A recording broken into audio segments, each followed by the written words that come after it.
Olá, turma! Vamos para a nossa segunda aula de hoje. Então, na nossa segunda aula, nós vamos estudar um pouquinho sobre o modernismo português. Então, o modernismo português, ele foi um movimento literário que surgiu logo depois das vanguardas europeias, tá? Então, gente, esse movimento foi um movimento bastante importante, né? E temos o representante, que eu já falei para vocês, comentei com vocês na aula passada, né, que é o Fernando Pessoa. Então, ele foi um dos nomes mais marcantes do modernismo, porque ele acabou trazendo para a gente os seus heterônimos, né, que a gente vai estudar um pouquinho no decorrer da aula. Além disso, o modernismo português ele foi um movimento que representa uma ruptura com padrões e a inovação, né? Então, ela surgiu no século XX, início do século XX, logo após o pré-modernismo, né? Aquele período bastante conturbado que a gente viu faz umas 3 aulas atrás. E Portugal foi o berço do modernismo, né? E a gente vai estudar um pouquinho sobre ele agora, tá bom? Então vamos lá. Então, gente, o modernismo português, para começar, tem essa parte importante que é relacionada ao contexto histórico. Então, a gente precisa conhecer o contexto histórico para que a gente possa compreender melhor essa posição que o modernismo ele vem ganhando não, que ele ganhou naquela época. Então, foi bastante importante e a gente precisa conhecer isso. Então, nesses anos finais do século XIX, né, porque a gente tem o início do modernismo no início do século XX, mas nos anos finais do século XIX, em Portugal, houve bastante momentos em que houve clima de instabilidade. Então, nesse ano de 1890, houve a retirada do exército ou dos exércitos portugueses da região que era compreendida entre Angola e Moçambique, que era uma área em que Portugal tinha muitas pretensões colonialistas, né? E esse período ele ficou conhecido como Ultimato Inglês e ele acabou evidenciando a perda do poderio português, que vinha sendo sustentado desde o período das grandes navegações. Então, gente, esse ultimato ele foi assim um momento decisivo, né, para que Portugal pudesse modificar um pouco essa relação que eles tinham com a própria política, com a própria economia da época, né? Então, as revoltas também que foram causadas pela mudança do sistema de governo, né? Porque houve essa mudança. Também a crise econômica, né? Que acabou gerando e que por Portugal ter perdido muito do poder que ele tinha, né? Acabou gerando essa crise. Uma geração de artistas, de intelectuais, acabou criando ou trazendo para Portugal novas possibilidades de expressões artísticas, de expressões literárias. E nós temos no ano de 1915 a publicação da revista Orfeu. Então, gente, essa revista foi uma das primeiras produções que nós temos em relação ao modernismo português. Ela tinha um objetivo, que era fazer uma atualização estética, ou seja, trazer Portugal em sintonia com as tendências que estavam acontecendo na Europa. Então, Portugal precisava ficar por dentro de tudo que estava havendo na Europa, e para isso, essa revista Orfeu teve como objetivo, né, trazer essa aproximação de Portugal com os outros países esteticamente falando. Aí nós temos um nome, né, que eu falei para vocês, que é um dos maiores nomes do modernismo português, que é o Fernando Pessoa. Gente, o Fernando Pessoa, ele teve algo muito diferente da literatura que até então ninguém tinha feito, que é criar esses heterônimos, né? Então, o que eram esses heterônimos? Eram personalidades poéticas, eram máscaras por meio das quais se podem escrever obras sob perspectivas totalmente novas e singulares, né? Então essas personalidades, elas tinham características próprias, elas tinham dados biográficos, cada uma tinha uma vida, né? Então ele criou isso. A gente não pode confundir a palavra heterônimo com pseudônimo, né? Que fique bem claro, o pseudônimo, ele é apenas um falso nome, né? Um nome que as pessoas utilizam para assinar alguma coisa, mas eles não têm uma vida própria. O heterônimo, né, é uma outra pessoa que surge a partir de uma, né? E a obra ortônima, que foi a obra produzida por ele mesmo, ela é considerada uma obra lírica e ela faz uma separação entre o sentimento no ato da criação e recriação do poema. Também trabalha um pouco com as características nacionalistas, né? Que fala que a história de Portugal ainda não morreu, uma história que ainda existe, porque ele valoriza muito essa expansão marítima de Portugal, tá? Aí, gente, esses três aqui são os heterônimos do Fernando Pessoa, que são os mais conhecidos.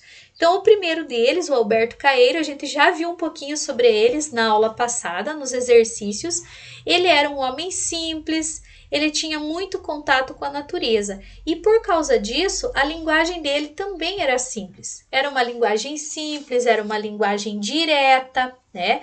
Inclusive, ali na página 45, vocês têm um exemplo de um poema dele, né, que foi assinado por ele, na verdade, mas, né, a gente sabe que é um heterônimo do Fernando Pessoa. Então, olha, ele diz: o meu olhar azul como o céu, é calmo como a água do sol, a água ao sol. É assim, azul e calmo, porque não interroga nem se espanta.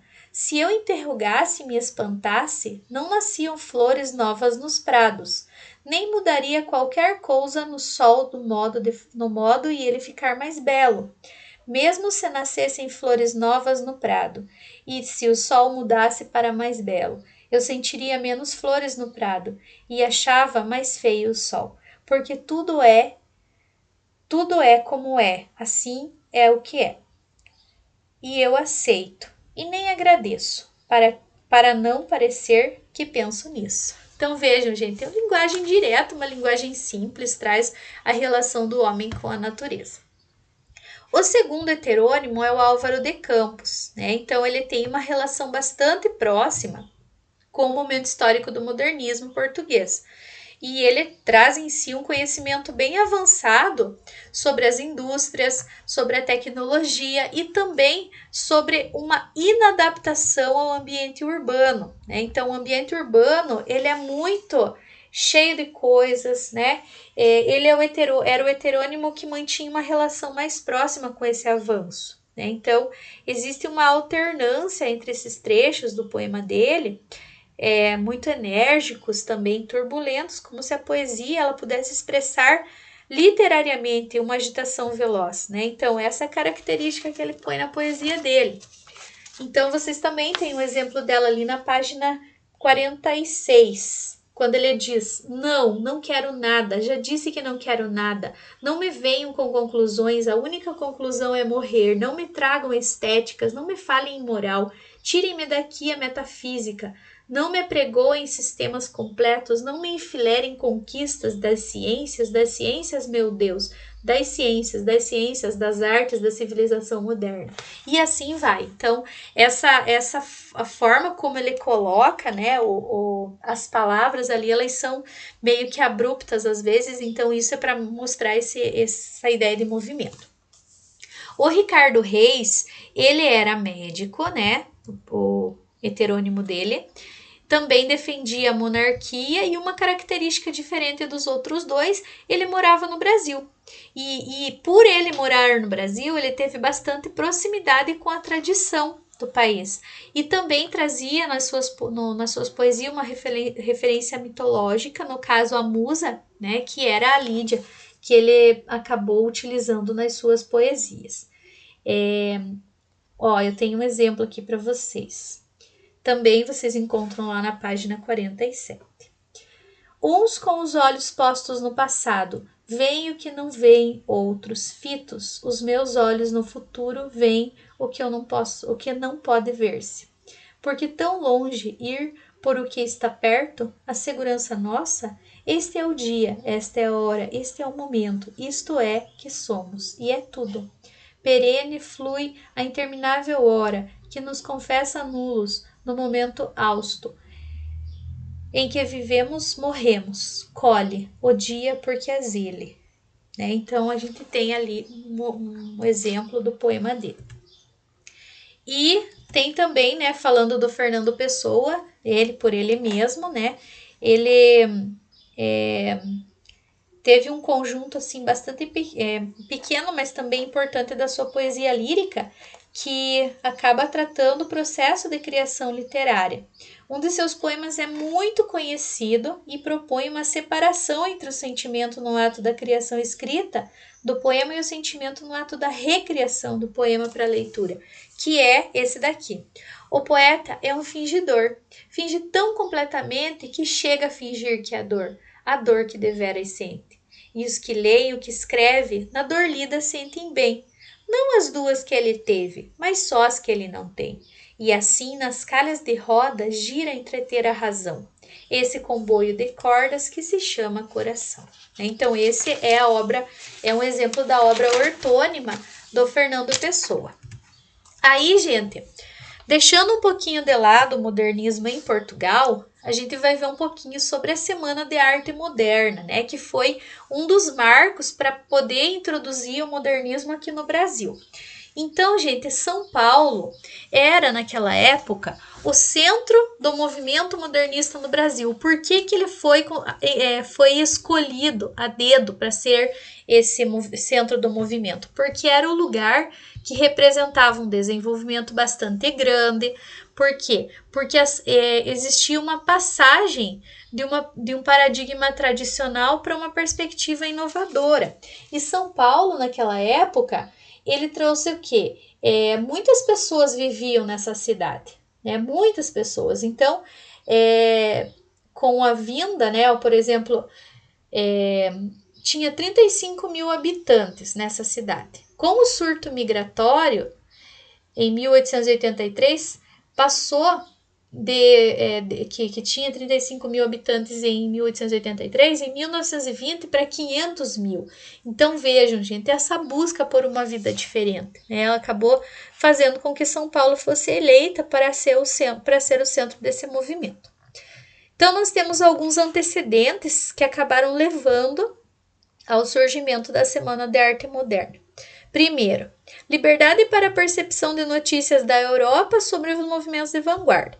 Então, assim, os artistas do Brasil, eles acabaram se baseando, né, em alguns movimentos de vanguarda para poder criar obras que trouxessem essa liberdade, né? Por quê? Porque pensem assim, gente, os movimentos de vanguarda, eles foram uma ruptura entre tudo que era considerado passado e o que vai ser considerado agora moderno. Tá? Então, por isso, a importância de falar dos movimentos de vanguarda.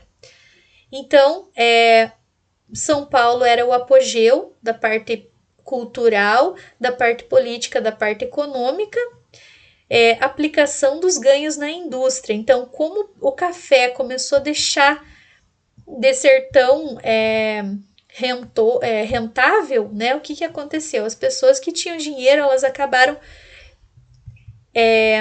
colocando seu dinheiro ali nas indústrias, né? Então, por isso esse surto migratório que eu falei para vocês, né? As pessoas iam para a cidade de São Paulo buscando uma vida melhor para trabalhar nas indústrias. Aqui já falei também, né? Em 1883, de 35 mil habitantes, passou para 500 mil em 1920. E isso acabou trazendo, né, esse aumento tão vertiginoso da população, ele acabou mudando um pouquinho o cenário urbano. Então, o que aconteceu? A luz, o telefone, a canalização dos rios, os novos bairros, pequeno, médio comércio, tudo isso, gente, foi algo novo, foi algo que foi aparecendo devagarzinho na cidade de São Paulo. E com isso também apareceram os movimentos anarquistas, né, como as greves em busca de melhores salários, de melhores condições e essa convivência do moderno com a tradição. Também acabou levando a essas greves. Tudo isso, gente, essa mudança aí no cenário urbano da cidade de São Paulo, ela foi, né, um pano de fundo para a Semana de Arte Moderna. Então, a semana basicamente aconteceu nos dias 13, 15 e 17 de fevereiro de 1922. E ela acabou sendo escolhida essa data porque ela coincidia com o centenário da independência. Então, as pessoas que pensaram nessa data, elas achavam que seria uma nova independência, né? Uma independência em relação à mudança nas produções, a mudança na parte da escrita, a mudança na parte da arte em relação a isso.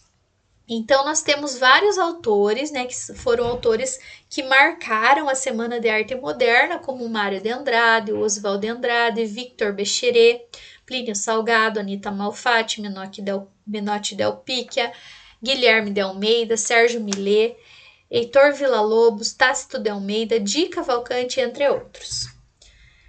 Gente, a primeira noite, ela traz uma conferência do Graça Aranha. Né? Então, o Graça Aranha ele já era conhecido pelo público, né? Porque quando a gente estudou o pré-modernismo, a gente viu que ele produzia poemas pré-modernistas e as pessoas acabavam gostando do poema dele, né? Então, foi uma tática que as pessoas encontraram, que os pensantes ali da Semana de Arte Moderna pensaram primeiro para chamar a atenção do público. Opa, peraí, o público vai vir, né? Porque ele já era conhecido, então teve muitas pessoas que foram. Já na segunda noite, começou a real intenção da semana, que era exatamente chocar o público. Quando o Menotti Del Picchia, ele fez palestras com ares de manifesto, defendendo uma arte nova, uma arte diferente, uma arte que não poderia valorizar nada que era tradicional. E para essa arte foi recitado o poema Os Sapos, que era uma crítica aos parnasianos. Então, gente, vocês encontram esse poema lá na página 50, né? É bem interessante. E os sapos, eles seriam quem? Eles fazem uma sátira a essa poesia parnasiana, ao próprio comportamento dos parnasianos, os quais, no poema de Bandeira, eles podem ser identificados pelos sapos, que coacham todos ao mesmo tempo, sem que possam ouvir adequadamente. Isso acabou gerando uma enorme vaia da plateia. Por quê? Porque eles associaram os parnasianos à figura do sapo cururu, que era uma espécie retirada da tradição folclórica brasileira. Então, os modernistas acabaram dando seu recado no evento da semana e acabaram transformando profundamente o cenário cultural e artístico do Brasil. Então, digamos que o início, né, da mostra do que seria o modernismo começou com esse poema. Então ele diz assim: enfunando os papos saem na penumbra, aos pulos os sapos, a luz os deslumbra. Em ronco que a terra berra o sapo boi. Meu pai foi à guerra, não foi, não foi. O sapo tanoeiro, parnasiano aguado, diz: meu cancioneiro é bem martelado. Vede como primo em comer os hiatos, que arte e nunca rimo os termos cognatos. O meu verso é bem frumento, sem joio, faço rimas com consoantes de apoio. Vai por 50 anos que lhes dei a norma, reduzi sem danos a formas a forma. Clame a saparia em críticas céticas, não há mais poesia, mas há artes poéticas. Urra o sapo boi, meu pai foi rei, foi, não foi, não foi.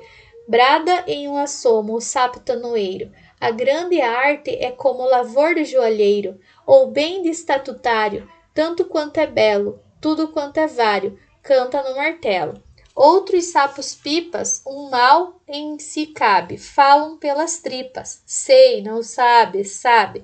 Longe dessa grita, lá onde mais densa a noite infinita, veste a sombra imensa. Lá fugido ao mundo sem glória, sem fé no peral profundo, e solitário é. Que soluças tu, transido de frio, sapo cururu da beira do rio.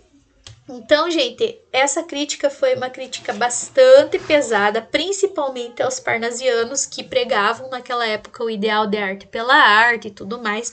Então, eles fazem essa crítica, ok? Então, gente, eu espero que vocês, né, tenham aí grifado as partes importantes da apostila, né? Porque esse conteúdo é bastante importante e ele vai dar um início ao modernismo aqui no Brasil também.